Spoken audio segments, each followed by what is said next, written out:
they had lives, they had hopes, they had all kinds of things, and what was taken away from them is something we need to remember. And yes, it is political jockeying, and some of the lying is really remarkable. I mean, we forget the role that Dershowitz and Ken Starr and that Alex Acosta. Alice Acosta played. I mean, it. This is so. There's just a lot of pain at the bottom of this pit, a real lot. Hey, James, beware the Ides of September. We talk about the November 4 elections as we should this year's, but before that, this month is a political legislative Super Bowl. Government shutdown could happen September 30th unless some kind of a deal is made. What should the Democrats do? Supreme Court may take up a whole lot of issues. Trump's authority to send armed forces into American cities, slapped down by a California judge, whether to uphold an appeals court decision that nixed his Trump tariffs, whether he can use a rationale to control the supposedly independent Federal Reserve, and the Jeffrey Epstein saga scandal continues. I just watched Ro Khanna, Democrat and Republican Tom Massey, accompanied by right-wing Congresswoman Marjorie Taylor Greene, with about a dozen of those survivors or their lawyers on the steps of the Capitol. It is incredible. And what they're saying is, release the documents. Donald Trump, vow you're not going to pardon this criminal, Ghislaine Maxwell, who is just as bad in many ways as Jeffrey Epstein.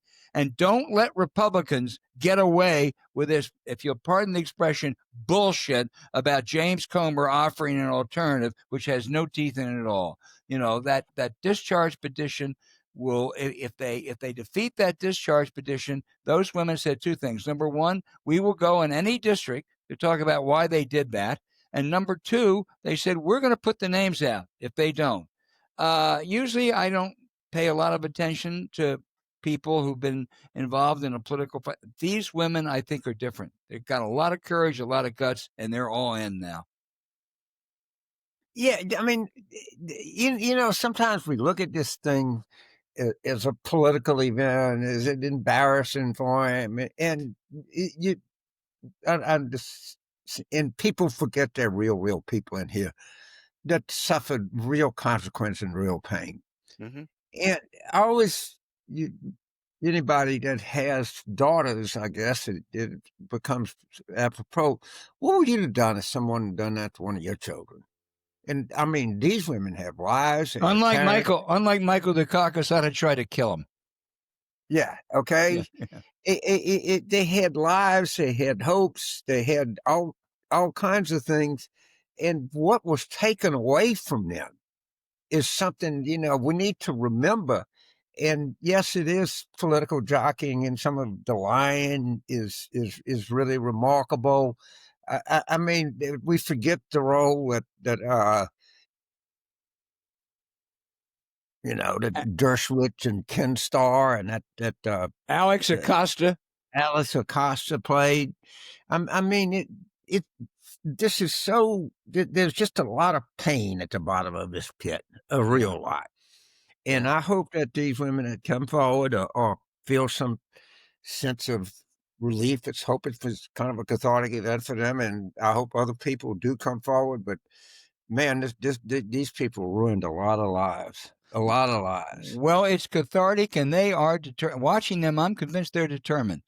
If they try to cover this up, if James Comer and Trump try to cover this up, if they manage to deep six that discharge petition that Khanna and Massey are bringing, which would require full disclosure of this, if they try to do that, I don't think these women are going to be quiet. I think they're emboldened now. It took them time and a lot of courage to come out, but they're out now, and I just think they're going to be a force.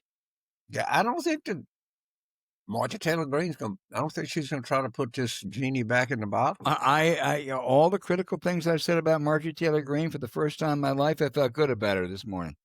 I mean, but she seems to be, I mean, you never know in someone's history, but she's mad about this. I think it's genuine. Well, you ought to be mad. Yes, I agree. There's something to be mad about. No, I mean, I'm giving her credit for being that which I wasn't sure she was before, to being us being human. Yeah, but she's standing up.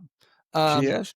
James, on the government threat of a government shutdown, I think Democrats should play tough selectively and say, hey, if you want our vote, they can't pass it without their vote. We're going to demand a couple things. We're going to demand extending the Obamacare subsidies, which are set to expire in December.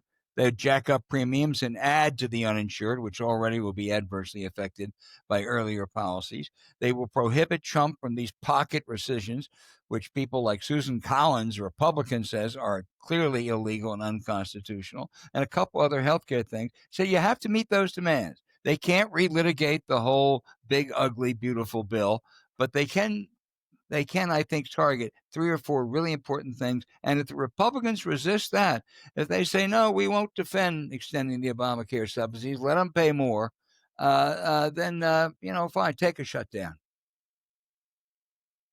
Yeah, and so just tell me and tell our listeners here, they need to get 60 votes to get the budget passed. Is that they can't do it? They can't jimmy it around and do it with Right. 50? They need a majority in the House. This is not reconciliation. This is, a continuing resolution. They haven't passed the appropriations bills, which they said they were going to. Of course, the Democrats didn't either. And they got to get a majority in the House, and they have to get 60 votes in the Senate. And, if the Democrats offer a palatable alternative, and extending the Obamacare subsidies, they expire December 31st. That means people are going to lose health insurance or they're going to jack up their premiums. That's a hell of a good issue. And but if they don't act by September 30th, or if they postpone it to November, there is a government shutdown. And do you think the Republicans would take that? I think the instinct of the Republicans on this House would be not to take it. It doesn't depend. Mike Johnson doesn't control anything. He's a puppet. It's whether Trump will take it. Right. And I mean, first of all, Trump doesn't care substantively about any of these issues. It's all politics to him. If he thinks he can embarrass the Democrats when they didn't vote for a shutdown, he'll go for a shutdown. But on the other hand, if it's something that may not work to his advantage and may hurt the economy, he may tell little Mikey Johnson, hey, cave. Well, but doesn't, I mean, traditionally, as you remember, cover these things much longer and much more detail than I did. The party in power usually gets blamed when something goes wrong. Yeah, if there's a shutdown that lasts 3, 4, 5 weeks, that affects the economy. And Trump's not going to be able to say next March or next June, well, the economy would have been better if the Democrats had voted for a continuing resolution last September. Yeah. So, I like your strategy, and we would have been happy to vote for it, but we weren't going to leave X number of million people hanging there with no health insurance. Right. And we're not going to let you get away with what the leaders of your own party's appropriation committee said is an illegal, unconstitutional act. Those so-called pocket rescissions. This is money that's already been approved by Congress, and he just is arbitrarily counting on an obsequious Supreme Court.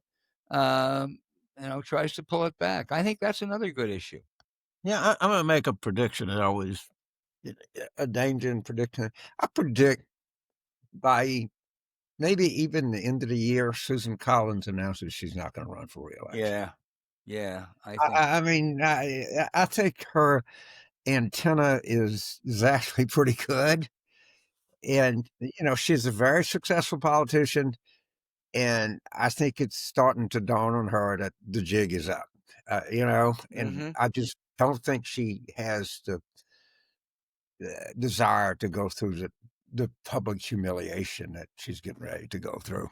I think you're absolutely right. And I saw today that John E. Sununu, the former senator, is thinking about running for the Senate. John E., you don't know what it's like now. Baby, it ain't like when you were there. First of all, I'm not sure he could win. I doubt he could. But it would be a miserable experience right now to be in that Senate, no matter which party controls it. Yeah, it's sort of hard to see, given the direction it seems that 2026 is going to, that the Democrats are not going to win a Senate seat in New Hampshire. I agree. It's very purple state, but I don't see any evidence that this is not going to be a big Democratic year. And you can see it in retirements and recruitments and everywhere that you want. It's right in front of you. Yeah. Yeah, one of the untold story, James, is the Democratic House recruitments. They are replicating 2018. They have national security women running everywhere. Arizona, New Hampshire for a House seat, Pennsylvania. I mean, it's they've really got some strong candidates out there, and they're Jason, strikingly Jason similar. Crow. Yeah, they're strikingly similar to that Jason Crow, Mikey Sherrill, Correct. Abigail Spanberger crowd. Right. And that, so much of people, it's in what all Fox talks about is woke Democrats, right? And there's some 10% of the Democratic Party does. I don't see, and I know Jason is no identity politics guy at all, and I don't think the people they're recruiting at all fit that bill. They're right. They don't. No. James, Wednesday morning, while the women were holding that press conference, huge story, I turned to Fox. You know what they were talking about? Left-wing censorship in London. Of course. I mean, yeah, pro-trans left-wingers in London. But their viewers think of Democrats, what they've been told about Democrats. My God, it's a wonder there's not more political violence out there. Yeah. If you believe that character of what Democrats are. Yeah. Go ahead. James, one thing I point out, and we try to do this every week, you remember that Donald Trump was going to end inflation, end the cost of living on day one. I just want to tell our viewers out there, our listeners out there, if you were counting on that, don't go buy sneakers in the next couple of weeks, because you're going to have sticker shock. For some reason, the Donald hasn't been able to bring down the cost of living for footwear. Well, it's footwear. Go out and try to buy insurance of any kind. Yeah. You'll find out where it is. Yeah. I mean, it's the level of failure of this government. And I just want to talk briefly about India, which is the largest population in the world. I don't know how to tell you this, but these are some pretty bright people. You ever go look at the faculty of top American medical schools? You might be shocked, And why are we running them away from us? I have no idea. Well, James, let me tell you, I think I may know. I read this at least. Trump was furious because Modi wouldn't give him credit for ending the India-Pakistan war, which of course he did not. And also, Modi would not endorse him for a Nobel Prize. So Trump said, this at least according to reports, Trump said, great, I'll hit you with a 50% tariff. If you stop and you think about it, the president of the United States, the whole idea is that person would act in the interests of the country. Right. I mean, I'm sorry, man. The more I read about George Washington, the greater man that George Washington was, but you don't need this show to tell you George Washington was a great man. Trump, it's all about him. The presidency is relative to him individually, not the country. And it's never been anybody close and more out front about it. Yeah, that's he didn't nominate me for the Nobel Prize, so I'm gonna put a tariff on it. Right. Nothing is about the country. Yeah. It's just shit. Just gets me worse and worse.